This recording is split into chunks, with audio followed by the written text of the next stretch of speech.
138억 년짜리 아주 기나긴 우주의 역사를 1년짜리 달력으로 축약시켜서 구겨 넣는 거예요. 대망의 1월 1일 0시로 가보겠습니다.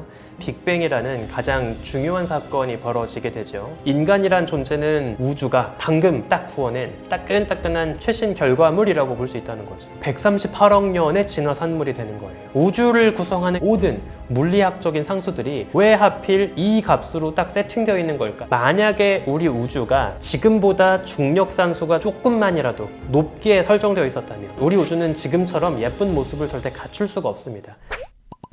네, 안녕하세요. 저는 세종대학교에서 은하를 연구하는 천문학자 우주먼지입니다. 반갑습니다. 우주의 나이를 현재 천문학자들이 138억 년 정도로 추정합니다. 근데 이게 너무 긴 타임 스케일이다 보니까 아무리 138억 년이라고 이야기를 해도 우리한테는 별로 와닿지 않는 측면이 있어요. 그래서 이 장엄한 우주의 시간적인 역사를 우리가 좀 더 와닿을 수 있게 어떻게 보여줄 수 있을까를 이제 고민을 해볼 수가 있는데, 천문학자 칼 세건이 옛날에 코스모스라는 책과 다큐멘터리를 통해서 대중화시킨 굉장히 재밌는 개념이 하나 있습니다. 그나마 우리에게 익숙한 시간을 세는 방법 중에 하나는 1월 1일부터 12월 31일까지 1년짜리 달력을 보는 거죠. 그래서 이 138억 년짜리 아주 기나긴 우주의 역사를 365일짜리 1년짜리 달력으로 축약시켜서 구겨 넣는 거예요. 그렇게 했을 때 같은 비율로 우주의 달력을 보면 대략 몇 월 며칠쯤에 우리가 기억해 볼 만한 중요한 천문학적인 사건이 있었는지를 한번 체크해 볼 수 있겠죠.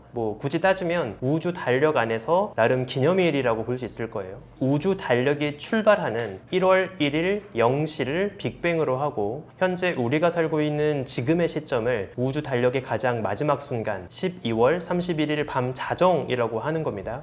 그럼 그렇게 했을 때 138억 년짜리 우주의 역사를 여기 우겨 넣으면 대충 그 비율로 따지면 우주가 138억 년이니까 12개월짜리 달력 안에서 한 1개월 정도가 11.5억 년 정도에 해당을 합니다.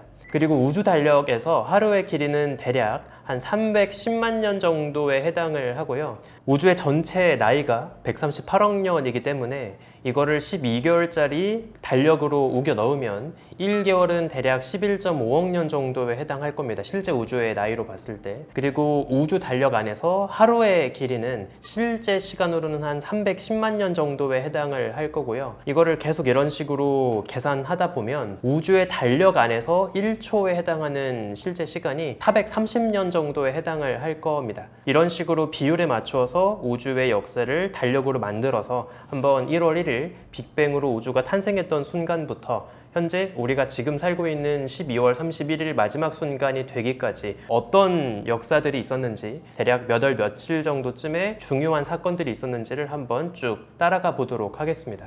일단 달력의 첫 페이지, 마치 이제 옛날의 달력들 중에 인력이라고 있잖아요. 1월 1일부터 하루하루 달력을 뜯어가면서 이제 날짜를 세는 그 우주 인력을 따라간다고 보시면 좋을 것 같아요. 자, 그러면 첫 번째 페이지, 대망의 1월 1일 0시로 가보겠습니다.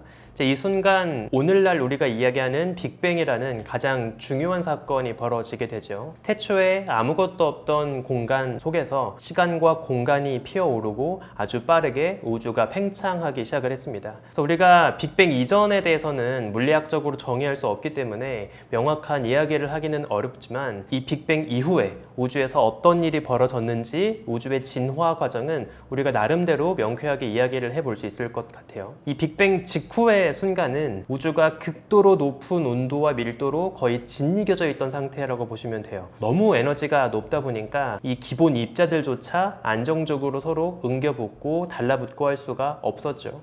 왜냐면 조금만 달라붙으려고 하면 초기 우주를 채우고 있던 극도의 높은 에너지가 얘네들을 결합하지 못하게 다 떼어내기 때문에 다 그냥 헬이 된 상태, 이온처럼 다 조각조각 난 상태로 존재하고 있었다라고 보시면 되겠습니다. 즉 그로부터 정말 얼마 지나지 않아서 진짜 찰나의 순간이 지난 이후에 우주가 급격하게 팽창하는 인플레이션, 우주의 급팽창을 겪게 되죠. 이게 우주 달력에서도 정확히 몇 월 며칠 몇 시 몇 분 몇 초다라고 이야기하기가 좀 어렵습니다. 왜냐면 실제 우주의 시간에서 보더라도 인플레이션은 1초도 채 되지 않는, 그러니까 실제 시간으로 우주 달력에서 말고 1초도 채 안 되는 정말 10의 마이너스 30승초밖에 안 되는 미미한 그 시간 안에 모든 인플레이션이 다 끝나버리거든요. 그래서 정말 눈 깜짝할 새보다 더 짧은 순간 안에 우주가 급팽창을 한 사건이기 때문에 명확하게 이 우주 달력 안에서 어떤 시점을 이야기하기는 좀 어려울 것 같기는 해요. 어쨌든 우주가 빅뱅으로 탄생한 직후 굉장히 빠르게 지수함수적으로 스케일이 급성장을 하게 되고요. 그러면서 초기 우주에 미미하게 존재하고 있던 양자역학 수준의 미미한 밀도의 차이가 좀 더 뚜렷하게 더 밀도가 높고 낮은 밀도의 불균형을 만들었다고 보시면 되겠습니다. 그리고 이제 우주의 달력에서 1월 1일 0시를 지나서 1초 초침이 한 칸 움직일락 말락 하고 있을 때, 이제 그때쯤이 되었을 때 비로소 우주가 넓게 팽창하면서 그 안에서 태초의 입자가 하나 둘 만들어지기 시작을 하죠. 그래서 우리가 현재 입자 물리학자들이 알고 있는 제일 작은 입자의 구성 요소 중에 하나가 쿼크잖아요. 그래서 이 쿼크들이 하나 둘 결합을 하면서 오늘날 우리가 이야기하는 뭐 양성자, 중성자 같은 기본적인 입자들을 이제 갖추어 나가기 시작을 합니다. 하지만 이때까지도 역시 기껏 해봤자 양성자 하나, 전자 하나 이렇게 따로 놀고 있었던 거고요. 아직은 이렇다 할 원자로 뭉쳐진 상태는 없었습니다. 이때의 우주의 상태를 생각해 보면 진짜 그 모든 입자들이 걸쭉하게 다 엉겨 붙어서 그냥 에너지 상태로 비좁은 우주 공간을 가득 채우고 있는 일종의 뭐 떠먹는 스프 있죠. 그런 스프와 같은 상태였다고 볼 수 있을 것 같아요. 그러고 나서 실제 시간으로 3분 정도가 지났을 때 굉장히 중요한 사건이 또 하나 벌어집니다. 우주 달력으로 치면은 뭐 1월 1일 0시 0분 1에서 2, 3초 정도 갓 흘러가고 있을 때 그 정도의 시점이라고 볼 수 있을 것 같은데, 이때부터 우주가 충분히 온도가 낮아진 덕분에 따로 놀고 있던 양성자, 중성자, 전자들이 서로 핵력으로 비로소 결합할 수 있게 돼요. 이제는 우주의 온도가 충분히 이제 식어가기 시작을 하고 있다 보니까 드디어 원자들이 하나 둘 결합할 수 있게 되는 거죠. 이때 처음으로 우주 역사상 오늘날의 주기율표를 채우고 있는 1번 원소, 2번 원소, 그리고 3번 원소 리튬 정도까지가 만들어졌다고 봅니다. 그래서 1번이 수소, 2번이 헬륨인데, 아무래도 생각해 보시면 수소의 원자 핵은 양성자 하나만 있으면 되잖아요. 그 우주를 따로 떠돌고 있던 양성자 하나 붙잡아서 또 그 주변에 있던 남는 전자 하나 데리고 와서 주변에 머물게만 해 놓으면 아주 간단하게 수소를 만들 수 있습니다. 빅뱅 직후에 우주가 스스로 가장 쉽게 만들 수 있는 성분 중에 하나가 수소이고요. 그 다음으로 이제 제일 무겁고 그나마 조금 더 복잡한 애가 헬륨, 2번 원소죠. 헬륨의 경우에는 원자핵, 헬륨 원자핵을 만들 때 양성자 2개, 그다음에 중성자 2개가 필요합니다. 그래서 조금 더 많은 재료가 필요하죠. 그래서 이런 식으로 수소와 헬륨 정도까지가 우주가 스스로 만들 수 있었던 태초의 원소의 한계. 운이 좋으면 리튬, 3번 원소까지 조금 더 만들 수 있었을 겁니다. 빅뱅 직후에 우주 최초로 원자들이 만들어진 이 일련의 핵융합 과정을 천문학에서는 빅뱅 핵융합, 빅뱅 핵합성 이런 식으로 부르고요. 이 과정을 처음으로 규명했던 사람 중에 한 명이 조지 가모프라고 하는 이제 물리학자, 천문학자가 있습니다. 가모프가 당시 자신의 이제 제자였던 랄프 알포와 함께 우주에서 초기에 벌어진 이 태초의 연금술이라고 볼 수 있는 빅뱅 핵융합을 통해서 수소와 헬륨이 대략 어느 정도 만들어져야 할지를 이제 규명을 합니다. 우주가 처음 탄생했을 때 우주는 대칭성을 좋아하기 때문에 중성자며 양성자며 이런 기본적인 입자들이 얼추 비슷한 비율로 존재했을 거라고 볼 수 있어요. 그런데 중성자는 양성자에 비해서 훨씬 더 불안정합니다. 가만히 그 중성자를 우주 공간에 내버려 두면 얘네들 중에 일부는 이제 빠르게 전기적으로 중성을 띠고 있던 게 중성자니까 그 중성자 하나가 플러스 극을 띠는 양성자 하나, 그리고 마이너스 극을 띠는 전자 하나, 이렇게 둘로 쪼개지는 붕괴를 하거든요. 그래서 우리가 실험적으로 이 중성자가 얼마나 시간이 흘렀을 때 그중 절반이 붕괴하고 절반은 남아있는지 그 반감기를 잘 파악을 하고 있기 때문에 이런 중성자의 반감기를 적용하면 초기 우주에 존재하고 있던 양성자, 중성자의 비율이 대충 몇 대 몇으로 맞춰졌을지를 파악해 볼 수가 있어요. 당시 가모프랑 동료들이 계산했던 결과에 따르면 이 초기 우주에서 양성자랑 중성자의 개수 비율이 대충 14대 2 정도로 맞춰졌을 거라고 봅니다. 자, 그런데 아까 말씀드린 것처럼 수소 원자핵은 양성자 하나만 가지고 오면 되고 헬륨의 원자핵은 양성자 2개 그리고 중성자 2개가 필요하다고 했잖아요.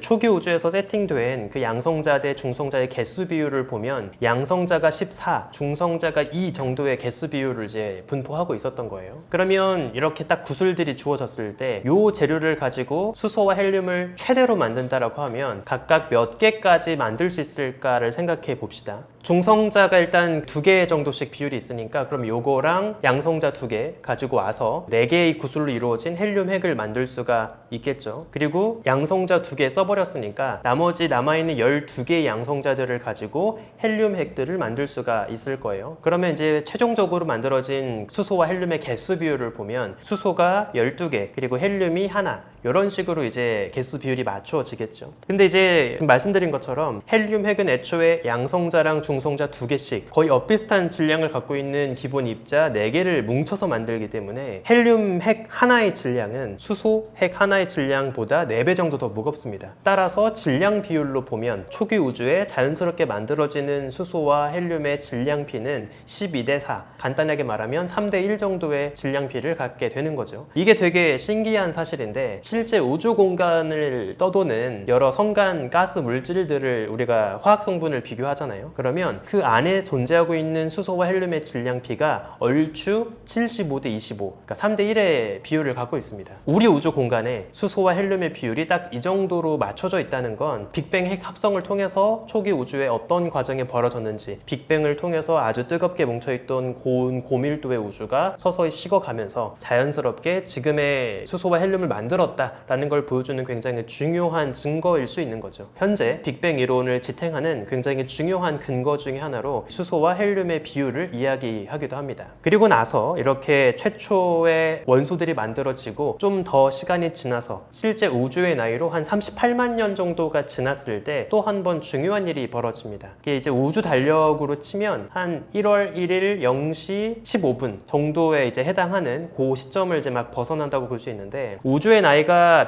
빅뱅으로부터 38만 년 정도가 이제 충분히 흘렀기 때문에 이제는 우주가 좀 온도가 식었어요. 초기에는 진짜 막 수조도 수준으로 우주가 통째로 아주 펄펄 끓고 있었겠지만 이젠 우주가 좀 미지근해졌기 때문에 수소와 헬륨뿐 아니라 또 더 따로 놀고 있던 다른 기본 입자들이 또 뭉치고 좀 더 큰 덩어리를 만들어 나갈 수 있는 기회가 되는 거죠. 이처럼 따로 놀던 기본 입자들이 서로 뭉치기 때문에 우주를 채우고 있는 전체적인 입자의 개수는 줄어들 거예요. 그러니까 2개, 3개 따로 놀고 있을 때는 그 전체 개수를 다 따져야 하니까 우주 공간을 채우고 있는 입자의 개수 자체가 더 컸겠지만 따로 놀고 있던 애들이 하나, 둘 덩어리가 되면서 개수가 줄어드니까 우주 공간을 채우고 있는 입자의 밀도는 더 옅어지겠죠. 게다가 우주가 빠르게 팽창하면서 부피가 또 더 넓어져 왔기 때문에 또 그만큼 우주 공간엔 빈틈이 열리기 시작을 합니다. 이 38만 년에 해당하는 시점 이전의 우주 상태가 어땠을지를 생각해 보시면 너무 높은 밀도로 입자들이 드글드글 채워져 있었기 때문에 틈을 비집고 빛조차 자유롭게 퍼져나갈 수가 없었어요. 그러니까 만약에 예를 들어서 어떤 원자가 있는데 그 원자 주변을 떠돌던 전자가 에너지가 떨어지고 빛을 방출했다고 봅시다. 그 빛이 뿅 출발을 해서 아주 멀리까지 자유롭게 날아가고 싶은데 얼마 안 가서 코앞에 있는 또 바글바글한 다른 원자에 가로막히는 거예요. 그러면 또 그 원자에 흡수되어 버리고 그 원자에 살고 있던 전자를 더 높은 에너지로 끌어올리는 이제 그런 식으로도 흡수가 돼 버리는 거죠. 한 발짝만 나가면 금방금방 다른 입자들에게 다 빛이 흡수되어 버린 상태였기 때문에 사실상 빛은 이때는 자유를 누릴 수가 없었습니다. 그래서 천문학에선 이 당시의 시기를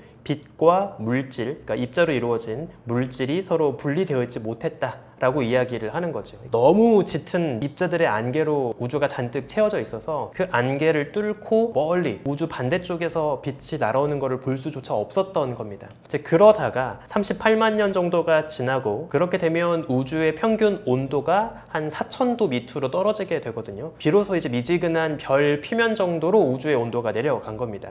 이제 그렇게 되면서 입자들 사이 빈틈이 열리고 안개가 조금 여유롭게 걷히게 되죠. 덕분에 드디어 빛은 한 원자를 출발하면 다른 입자들과 딱히 충돌하지 않고 최대한 멀리 자유롭게 여행할 수 있는 시점이 되는 거예요. 이때를 우리가 천문학적으로 빛과 물질이 분리되었다. 그리고 태초의 빛이 드디어 우주 전역으로 새어나가게 되었다라고 봅니다. 우리가 빛을 통해서 점점 더 먼 거리에 날아오는 빛을 보면서 과거의 모습을 거슬러 올라가면서 쭉 관측을 할 수 있는데, 실질적으로 우주 공간에 빛이라는 게 존재했던 시점은 이때 이후부터이기 때문에 우리가 빛을 관측해서 목격할 수 있는 우주의 가장 먼 과거 시점은 이때라고 볼 수 있는 거죠. 빅뱅 순간의 우주의 나이를 빵살이라고 하면 빵살부터 38만 살이 될 때까지 그 극초반의 시점엔 우주의 빛조차 퍼질 수 없던 상태였기 때문에 우리가 빛을 보는 지금의 관측 방식으론 이 태초의 시기를 직접 보는 건 절대 불가능합니다. 우리가 빛을 통해 제일 멀리 볼 수 있는 가장 먼 과거 시점이 딱 38만 살까지, 거기에서 필름이 끊기는 거죠. 우리들도 아주 아기 때 태어나자마자부터 한두 살 때까지는 기억이 없잖아요. 그 이후부터만 뭔가 어렴풋하게 기억이 있는 것처럼 우리도 아주 갓난아기 우주였을 때의 기억은 거슬러 올라갈 수가 없는 거예요. 조금 한두 살쯤 지나고 나서 그 이후부터의 이제 삶을 우리가 추적할 수가 있는 거죠. 이때 우주 공간으로 사방으로 퍼져나갔던 그 태초의 빛이 지금은 굉장히 파장이 긴 전파 형태로 관측이 됩니다. 왜냐하면 초기에 빛이 처음 퍼져나갈 때는 우주가 4000도 정도로 뜨거웠으니까 뜨거운 온도에 해당하는 짧은 파장의 빛으로 빛이 퍼져나갔겠지만, 지난 138억 년 동안 우주가 엄청 크게 팽창을 했잖아요. 그래서 우주 팽창과 함께 태초의 빛도 파장이 늘어져서 날아오게 되고, 사실상 지금 우리가 그 먼 옛날에 날아온 빛을 본다고 하면 극단적으로 파장이 길게 늘어진,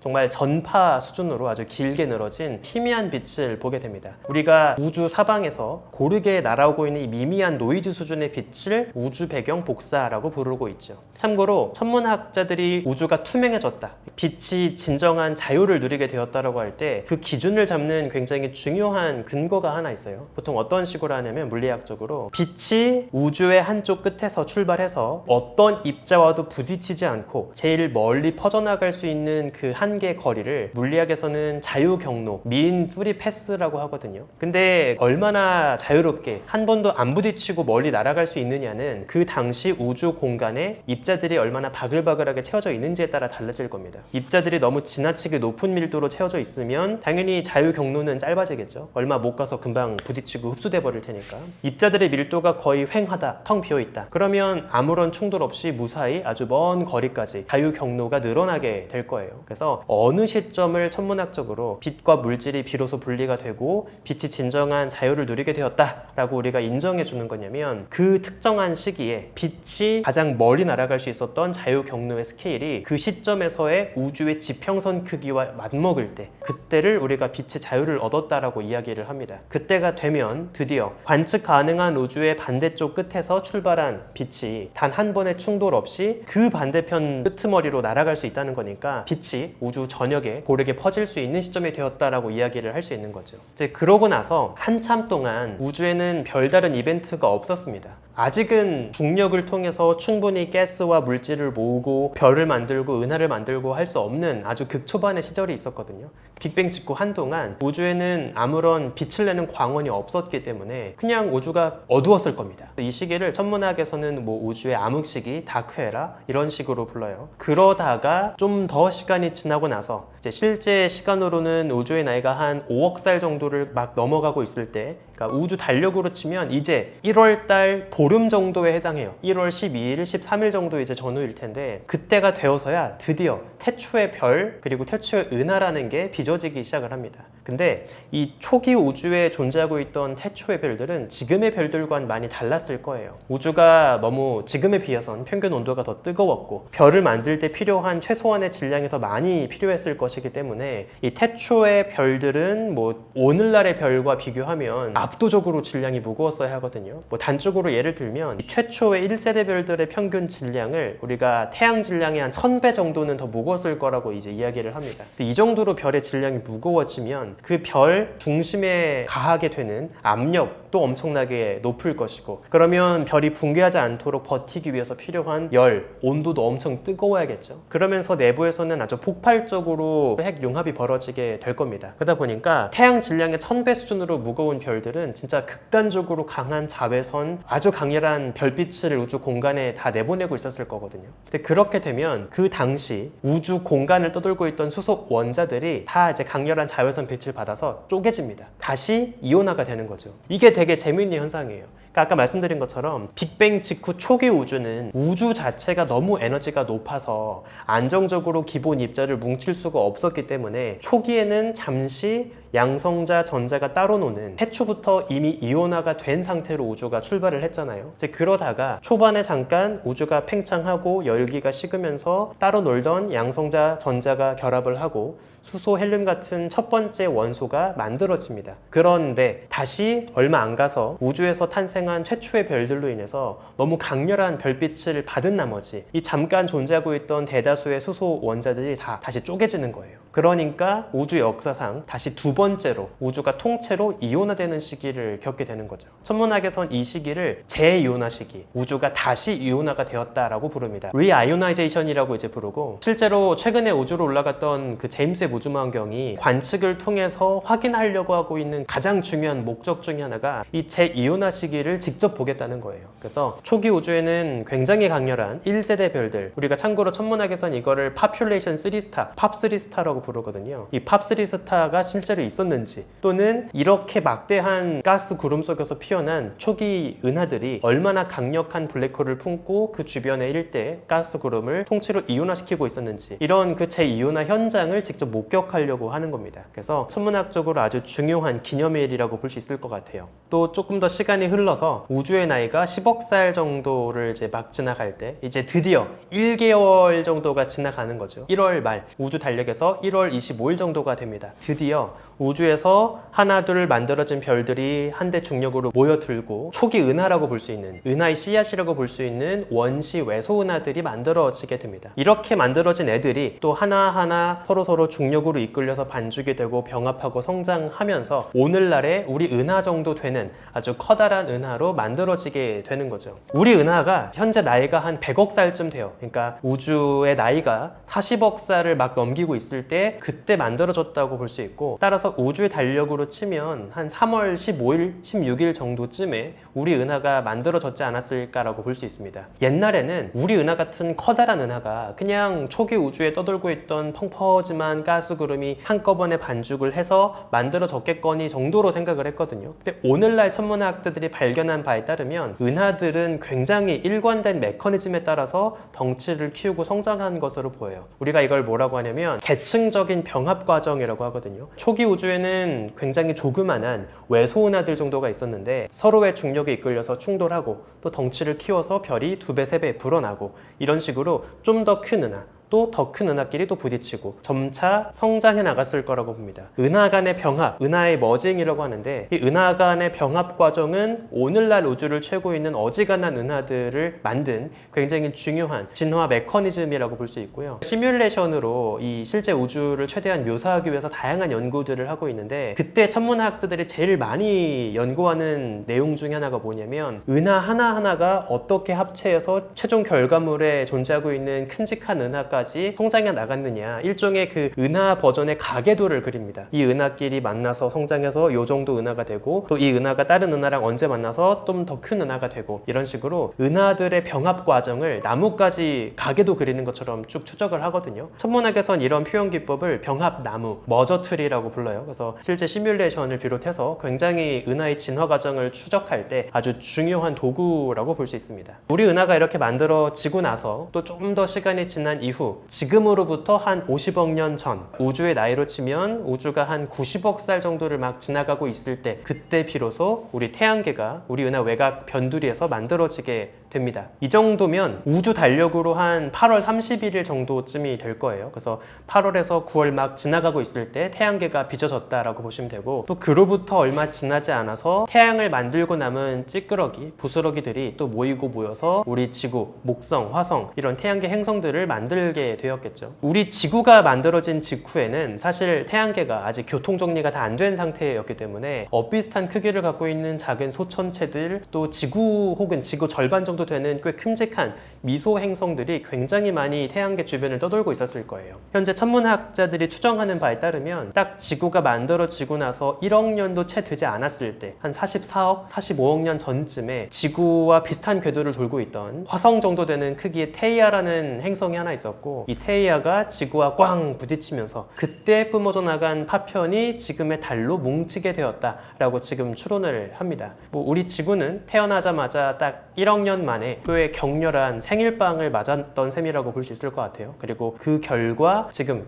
오랫동안 지구 곁을 지켜주고 있는 우리 달이라고 하는 귀여운 동생을 갖게 되었다라고 볼 수 있을 것 같습니다. 그리고 나서 이제 지구가 태어나고 우주의 실제 시간으로 또 한 5억 년 정도 시간이 흘렀을 때, 그러니까 이제 우주의 나이 100억 살쯤 정도가 되었을 때 지구에서 최초의 생명체가 나타나기 시작을 합니다. 이 시점을 우리가 우주 달력으로 표현하면 한 9월 20일 정도가 될 겁니다. 그래서 이때부터 지구에서 최초의 박테리아 같은 아주 단순한 원시 생명체들이 이제 만들어지게 되고요. 우리가 아직은 정확히 알지 못하지만 지구에서 최초의 생명체가 만들어졌을 거라고 기대하는 현장 중에 하나가 깊은 바닷속 심해 화산 근처입니다. 그래서 이런 곳은 햇빛은 거의 들어오지 않지만 심해에서 뿜어나오는 미네랄 같은 영양분들이 있고, 심해 화산이다 보니까 깊은 바닷속임에도 불구하고 충분히 따스한 온도가 유지되고 있고, 요즘도 우리가 잠수정 로봇을 타고 안에 내려가서 이 심해 열수구 주변을 쭉 탐사를 해보면 생명체가 살지 못할 줄 알았는데 불구하고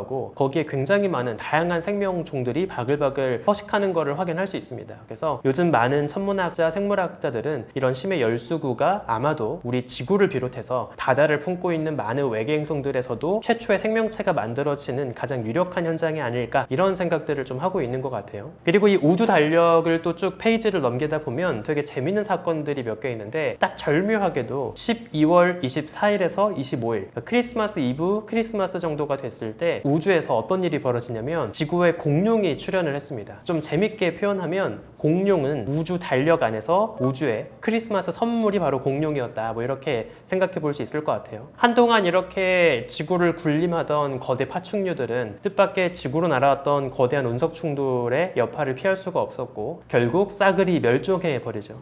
덕분에 공룡보다 훨씬 사이즈가 작았던 그 틈바구니 속에 비집고 살고 있던 불쌍한 포유류들이 우세종으로 다시 기회를 엿보게 되었고요. 그런 진화를 거듭한 끝에 우리 지구에선 현생 인류 호모사피엔스가 이제 새롭게 떠오르게 됩니다. 실제 시간으로 치면 지금으로부터 한 200만 년 전 정도, 그러니까 우주의 나이로 치면은 한 137억 9,800만 살 정도가 되었을 때, 그때 이제 지구에서 호모사피엔스가 출현하고 점차 문명을 만들어가고 지금의 인류 문명으로 이제 나아갔다고 볼 수 있을 것 같아요. 그래서 이 시점을 우주 달력으로 또 표현을 하면 제일 마지막 순간 12월 31일 밤 11시 54분 55분 정도쯤, 그러니까 마지막 자정이 되기 전까지 한 5분 전 정도 남겨놓고 있는 마지막 순간이었다고 볼 수 있습니다. 그리고 우리가 이제 최근에 와서 아폴로를 타고 달에도 가고 로켓도 쏘고 열심히 우주를 연구하고 우주가 어떻게 이런 장엄한 역사를 살아오면서 쭉 지나여 왔는지, 이 우주의 비밀을 비로소 좀 깨우쳐 나가기 시작한 시점은 사실 우주의 달력에서 마지막 1초 순간밖에 안 되는 거죠. 어찌 보면 우리 인간이란 존재는 우주 달력에서 보더라도 정말 찰나의 순간 잠시 존재하다가 사라지는, 우주가 신경이나 쓸까 싶을 정도로 잠깐 있다가 사라지는 그런 찰나 같은 존재이지만, 그럼에도 불구하고 하루살이 같은 존재에도 불구하고 그 짧은 시간 동안 우주의 기나긴 시간을 이해하고 우주의 역사를 돌아볼 수 있는 그런 굉장히 멋진 하루살이로 살아가고 있다고 생각을 합니다.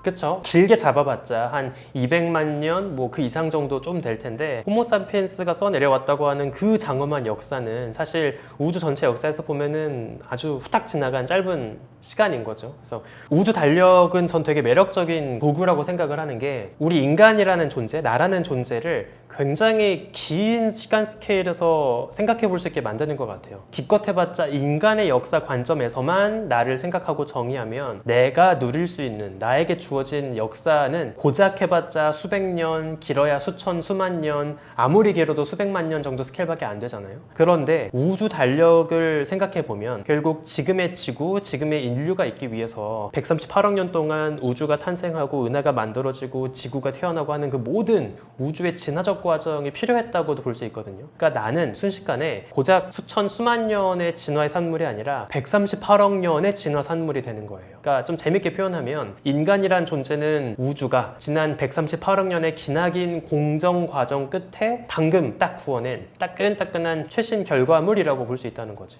사실 빅뱅 이전의 우주가 어땠냐, 빅뱅 이전에 뭐가 있었냐라는 질문이 천문학자들을 정말 괴롭게 하는 끔찍한 질문입니다. 왜냐면 빅뱅 자체가 시간과 공간의 시작을 정의하기 때문에 좀 치사한 답변일지는 모르겠지만 빅뱅 이전이라는 건 물리학적으로 정의할 수 없거든요. 빅뱅만큼은 우주 달력으로 봤을 때 어제가 없는 단 하루예요. 빅뱅 1월 1일 0시를 기점으로 달력이 흘러갔기 때문에 그 날보다 이전이라는 건 사실 존재하지 않는 거죠. 이게 좀 수학적인 표현이어서 와닿지 않을 수 있기 때문에 좀 더 다른 방식으로 한번 비유적으로 설명을 해보자면 스티븐 호킹이 이제 이야기했던 재밌는 이야기인데, 만약에 여러분이 나침반을 들고 남극점에 갔습니다. 거기에 딱 깃발을 꽂은 거예요. 그리고 나서 또 이렇게 물어보는 거죠. 지금 당신이 깃발을 꽂은 남극점보다 더 남쪽이 어디입니까? 근데 그거는 고민할 수가 없습니다. 남극점이라는 것 자체가 지구에서 제일 남쪽 끝이라는 거를 정의하고 있기 때문에 그것보다 더 남쪽이라는 건 사실 수학적으로 없는 거잖아요. 빅뱅보다 이전이라는 그 시간적인 개념은 방금 말씀드린 남극보다 더 남쪽이 어디냐라고 묻는 것과 별로 다르지 않은 맥락이기는 해요. 빅뱅 이전이라는 그 가상의 시간적 공간에 대해서 많은 물리학자들이 고민하고 있는 것도 사실이에요. 어쨌든 우리가 그동안 경험해왔던 우주를 보면 결과가 있기 위해선 그 결과를 만든 또 원인이 있어야 되잖아요. 인과관계가 흘러가는 우주를 우린 평생 경험해 왔다 보니까 빅뱅도 어떤 사건으로 비롯된 결과일 수 있지 않을까, 이런 생각을 할 수밖에 없는 거예요. 더 근원으로 파고들어서 빅뱅을 통해서 우주가 탄생하고 이렇게 진화한 걸 알겠는데, 그러면 그래서 빅뱅이 어떻게 이루어진 거냐, 빅뱅을 만든 그 원인은 뭐냐, 이거를 사실 궁금해할 수밖에 없는 거거든요. 근데 여기에 대해서 이제 몇 가지 가설들은 있어요. 대표적으로 어떤 게 있냐면 태초에 일종의 에너지 장이라는 게 우주에 쫙 깔려져 있었다고 봅니다. 여기서 말하는 장은 스칼라장이라고 해서 전기장, 중력장처럼 방향성 없이 세기만 존재하고 있는, 어디가 에너지가 높고 낮은 이런 그런 가상의 필드를 이야기한다고 보시면 돼요. 근데 그 에너지 장 안에서 양자역학적으로 모든 상태는 다 불확실하기 때문에 하이젠베르크가 이야기했던 불확실성 원리에 따르면 모든 입자들의 위치와 속도를 모두 정확하게 정의할 수 없다. 그 이유는 애초에 우주에 내재되어 있는 불확실성이 있기 때문이다라고 이야기를 하잖아요. 이거를 좀 다른 식으로 표현하면 에너지와 시간에 대해서도 불확실성이라는 게 존재합니다. 그 말은 즉 랜덤하게 어떤 순간 갑자기 막대한 양의 에너지가 튀어나올 수도 있다는 거예요. 이거는 되게 어색한 설명처럼 들릴지 모르지만 방금 말씀드린 그 불확정성의 원리에 따르면 충분히 고려할 수 있는 이야기입니다. 그렇다면 우주를 만들기 위해서 필요한, 그러니까 즉 빅뱅을 일으키기 위해서 필요한 수준의 그 막대한 에너지도 충분히 만들어질 수 있다는 거죠. 그냥 아무것도 없었던 텅 빈 상태처럼 보이는 허공 속에서 갑자기 그냥 아무것도 없다가 빵 하고 에너지가 튀어나오는 것도 가능하긴 합니다. 물론 그게 가능하다고 해서 실제 빅뱅이 그렇게 벌어졌느냐라고 이야기는 할 수 없겠지만 가능성으로만 보면 불가능한 이야기는 아니다라고 말씀을 드리고 싶고요. 또 좀 복잡한 이야기이긴 한데 이제 촉근이론 이야기하시는 분들이 가끔 어떤 이야기를 하냐면 우주가 좀 더 고차원의 세계가 있다는 거예요. 지금 우리가 인식하고 있는 3차원 플러스 시간으로 존재하는 이 4차원의 우주 공간보다 훨씬 더 높은 차원이 있고, 그 높은 차원에 존재하는 가상의 개념을 이제 물리학에서는 뭐 브레인 이런 식으로 부르는데, 브레인이라고 부르는 가상의 차원들이 서로 중첩되고 만날 때 순간적으로 급격한 에너지가 방출되고 그때마다 새로운 우주가 탄생하는 빅뱅이 벌어지고 있다, 뭐 이렇게 이야기를 하기도 합니다. 근데 지금 말씀드린 모든 이야기들은 사실 다 수학적인 묘사이기 때문에 실제로 우주가 어떻게 태어났는지를 관측적으로 입증하지 못하는 한 어떤 시나리오가 가장 그럴듯한지, 이 안에 정말 실제 우주의 진화를 보여주는 해답이 있긴 한 건지는 아직은 우리가 확인하기 좀 어려운 측면이 있죠.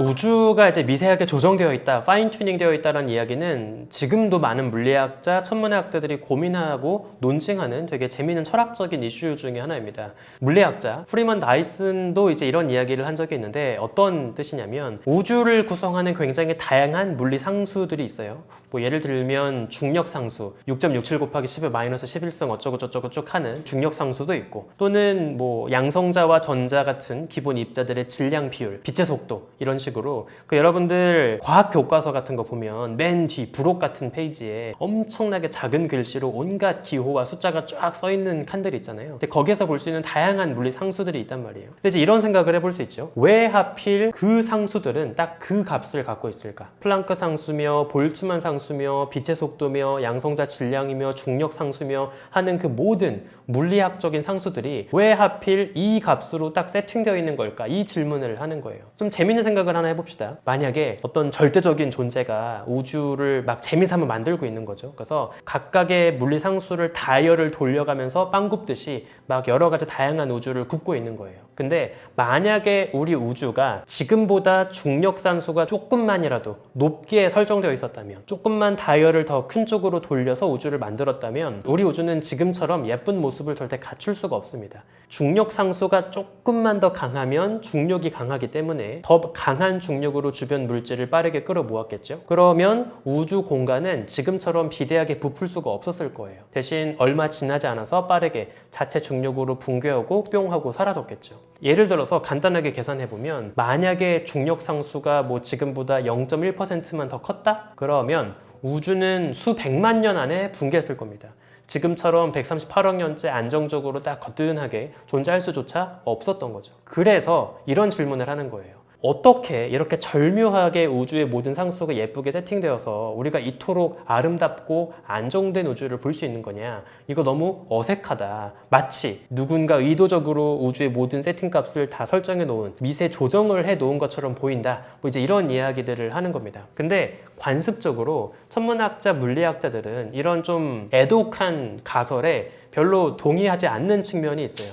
어떻게 해서든 이거를 최대한 외부의 개입이나 부자연스러운 설명이나 이런 것들을 배제하고 지극히 수학적이고 확률적인, 충분히 자연스럽게 이해할 수 있는 현상들로만 모든 우주의 현상들을 이해하고 설명하려는 그런 습성이 좀 있는 것 같거든요. 이 미세 조정, 파인 튜닝의 난제를 해결하기 위해서 다양한 대안 가설들이 나옵니다. 일단 한 가지로 어떤 걸 생각해 볼 수 있냐면, 실제로 빅뱅은 우리가 살고 있는 우주 바깥에서도 곳곳에서 아주 수많은 빅뱅이 벌어지고 있다. 그렇게 아주 다양한 세팅값을 갖고 있는 온갖 우주가 지금 여기저기 존재하고 있다는 거예요. 다만 우리가 살고 있는 관측 가능한 우주 바깥에 있기 때문에 실제 그걸 확인할 수는 없겠지만 우리 우주 너머에 온갖 다양한 이제 모습으로 살아가는 우주가 있다는 거죠. 그러면 그 중에 어떤 우주는 우리보다 중력 상수가 조금 더 세서 만들어지자마자 곧바로 붕괴한, 이미 사라진 우주도 있을 것이고요. 또 어떤 우주는 우리보다 중력 상수가 한참 작아서 걷잡을 수 없이 팽창해서 또 사라져버린 그런 우주도 있을 수도 있겠죠. 이제 그런 식으로 다중 우주를 가정함으로써 우리 우주는 그냥 운 좋게